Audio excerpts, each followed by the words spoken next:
Before switching to entrepreneurship, I was a banker. I was watching people's money moving every day and growing every day. And I discovered that a lot of my neighbors are really millionaire, but they look completely simple. They don't look millionaire. And I used to think, why?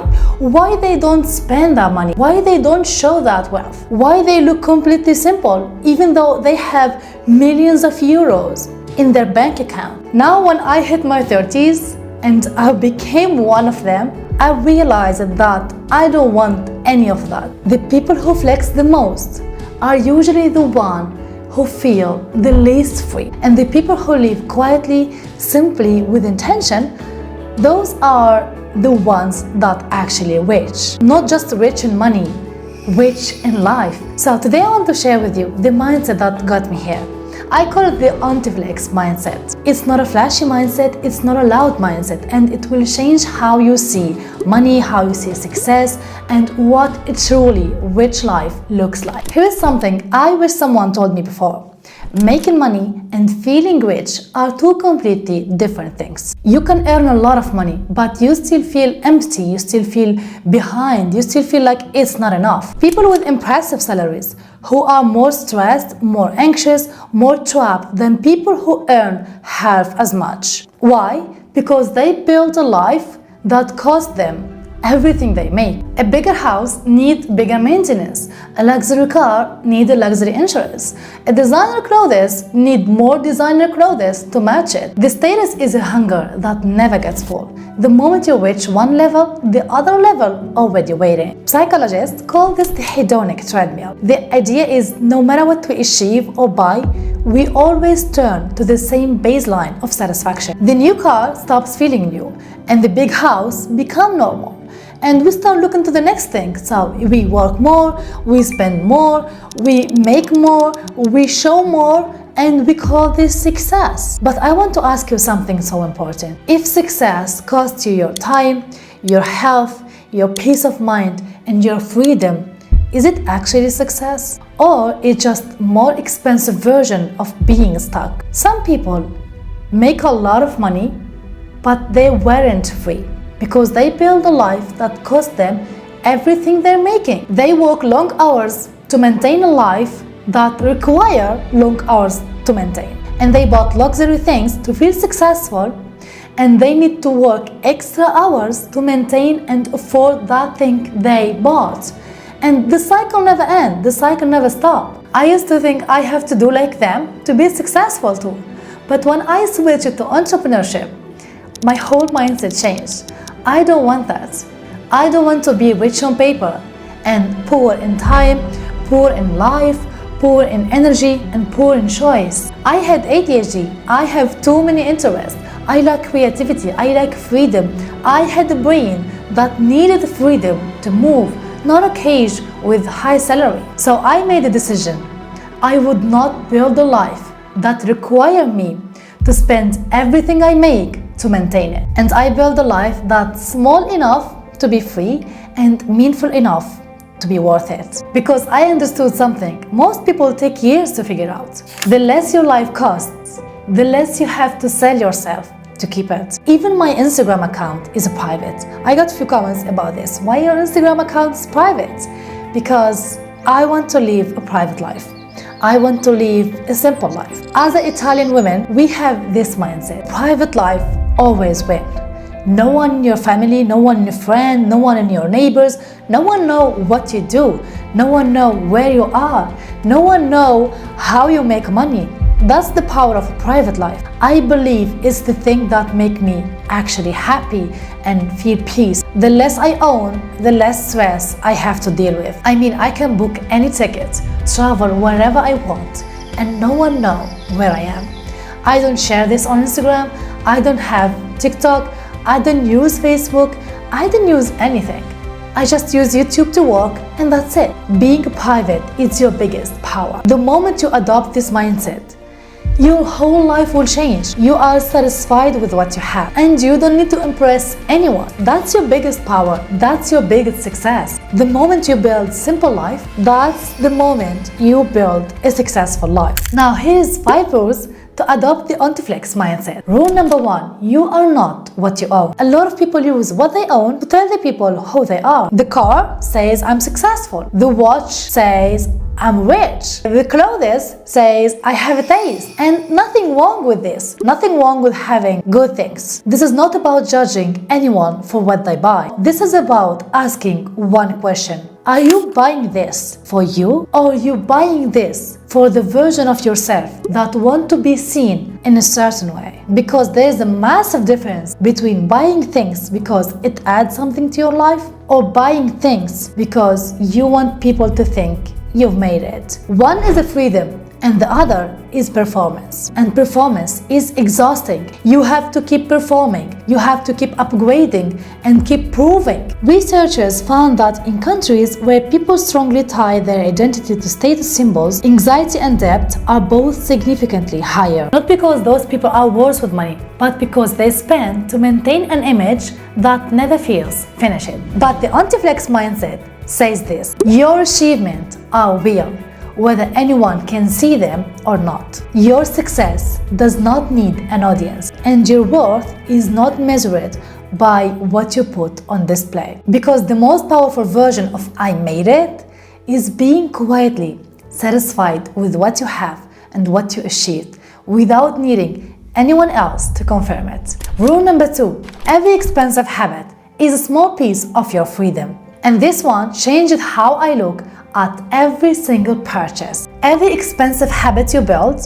is a small piece of your freedom that you sell every month. Think about it like this: every subscription you add, every upgrade you make to your lifestyle, every luxury that turns from treat into normal requires money to maintain. And money requires time. And time is the thing that you cannot get back. So when you upgrade your car, you're not just upgrading your car. You're committing to more hours of work to pay for that upgrade every month for years. And when you upgrade your apartment, you're not just getting a bigger space. You're selling more of your time to afford it every month for years. This is not about being cheap. It's about being honest, because every spending decision is also a time decision and freedom decision. I developed one small habit early that protected me from this trap.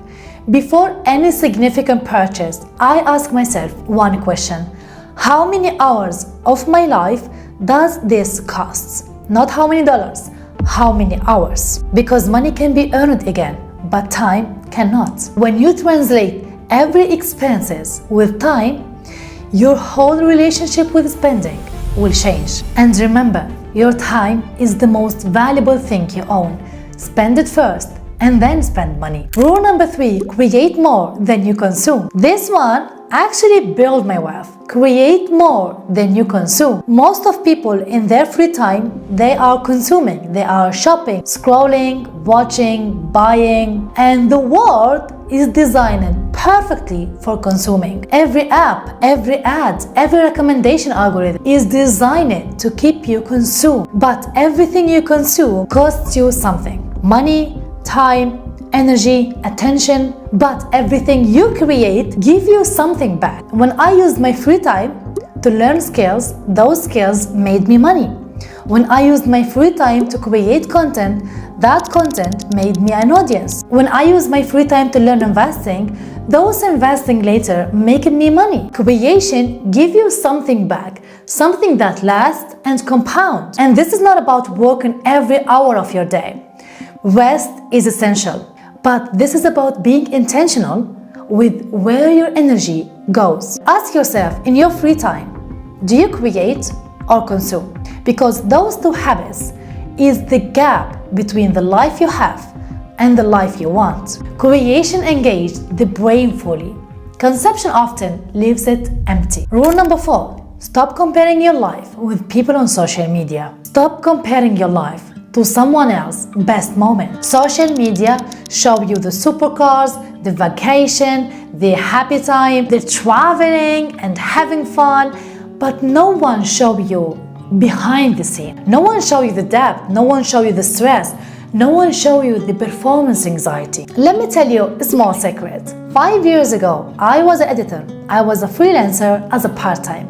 I like editing, so I started editing video for people. A lot of big creators actually worked with me. And behind the scene, they're not happy like you see. They look so happy, they look enjoying their life. But in that original video, there are parts only me can see it. They don't want you to see it. But those parts are the reality behind the performance. That experience as an editor made me realize that a lot of people pretending to be happy and showing only the best moment and then post that and made you think that you are behind. Please don't compare your life with people on social media. Every time you see someone else's life and you feel behind, you take a decision from that feeling. You buy something you don't need, you chase something that wasn't your dream, and you upgrade something that was already working fine. Not because you want it, but because you felt like you should do it. And the antiflex mindset ask a different question. Not what they have and I don't have. What I have that I will never trade. When you ask yourself this question, I'm sure the list is long. Time with the people you love, work that excites you, a mind that gets to explore, peace that money cannot buy, and performance cannot earn. This is the list that actually matters. And the last rule, rule number 5, the one that changed everything. True wealth is not what you have, it's what you no longer need. When I stopped needing validation, I became richer. When I stopped needing a name to feel successful or a title to feel successful, I became free. When I stopped needing a certain lifestyle to prove that I made it, I had more than I ever needed. And this is the biggest shift for the antiflex mindset. Most people spend their entire lives accumulating more money, more things, more proof, but the truly free person is not the one with the most, it's the one with the least need, because needs are chains. The more you need, the more you have to do to satisfy those needs. The more you have to earn, the more you have to maintain. But the person who needs less is beholden to almost nothing. They can make a decision from a place of choice, not a necessity. They can walk away from things that don't serve them. They can say no to money that costs too much of themselves. And this is the mindset that changed almost everything. I'm happier than ever, I'm more satisfied, and I'm free, which is the most important thing. I don't need to buy anything to prove anything to anyone. That's the real freedom. If you want to be free in this world, you have to decide what's enough means to you and stop letting the world redefine it. This is the antiflex mindset that saved me thousands of dollars and made me feel more satisfied and happier. It's not anti-wealth, it's not anti-ambition, it's not anti-nice things. It's a pro-freedom, pro-intention, and pro-choosing your life instead of performing for an audience that isn't even watching. As an entrepreneur, I make serious money. I can buy anything, literally, but I don't want to. Instead of buying 300 grand Lamborghini, I invest that money in something that makes me more money. And I'm totally fine with that because I don't care what they think. I don't seek their validation. I don't need their confirmation. And in my experience, the real rich people that I knew in real life, they are completely normal. Few of them look kind of fancy, but most of them not. When you reach this stage of mindset, you will feel the real freedom. And remember, we are allowed to build free, quiet, simple, and meaningful life, and we still call it success.